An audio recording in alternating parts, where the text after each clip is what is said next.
রাসূলুল্লাহ সাল্লাল্লাহু আলাইহি সাল্লাম, তাকে আমি তোমাদের জন্য দিয়েছি।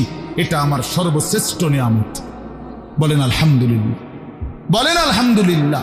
তো আল্লাহ নবী সাল্লাল্লাহু আলাইহি সাল্লাম, আপনাদের কাছে এই কথাটা বলি, যুবক ভাই তোমাদের কাছেও বলি, হাসরের ময়দানে মনে রাখো ভাইয়া, নবী সাল্লাল্লাহু আলাইহি সাল্লাম উম্মতের আমলনামা দেখবে, উম্মতের আমলনামা দেখবে নবী।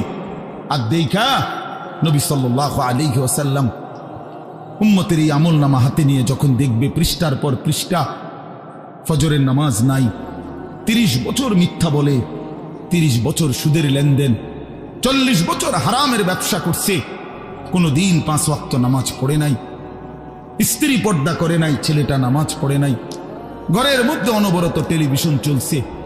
প্রিয় ভাই আমার, বাপ আমার, আল্লাহ নবী সাল্লাল্লাহু আলাইহি সাল্লাম সেদিন চোখের পানি ফেলবে আর বলবে, উম্মত এটা কি আমলনামা নিয়ে আসছে? উম্মত তুমি আমার এত বড় বেইজ্জতি কেমনে করলা? আমি 23টা বছর তোমাদের জন্য কেঁদেছিলাম।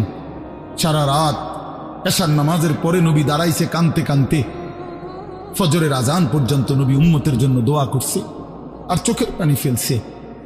তায়েফের পাথরের আঘাতে পিঠটা ছিদ্র করে ফেলছি, ক্ষুধার কষ্টে পেটে পাথর বেঁধেছিলাম,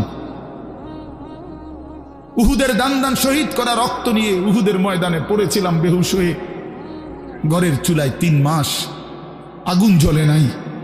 এত কষ্ট, এত চোখের পানি, এত ক্ষুধার কষ্ট, এত রক্ত, বিনিময়ে উম্মত এটা কি নিয়ে আসলো?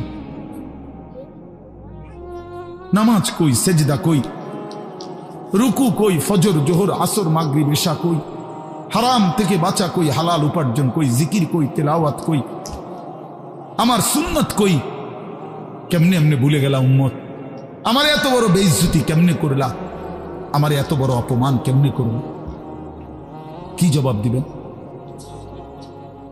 বলো ভাই? আমার কথা শেষ ভাই, কি জবাব হইতে পারে তখন? আল্লাহ তাআলা বলবেন,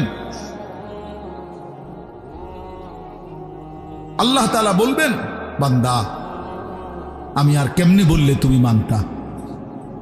নবী বলবেন, উম্মত আমি আর কত চোখের পানি ফেললে তুমি আমার কথা মনে করতে? আর কত রক্ত ঝরাইতাম আমি? 23টা বছর আমি শুধুই কাঁদছি, শুধুই কাঁদছি, সারা রাত কেঁদেছি। ভাই আমার, দোস্ত আমার, বন্ধু আমার, নওজোয়ান ছেলেরা আমার, নষ্ট হইও না, নষ্ট হইও না।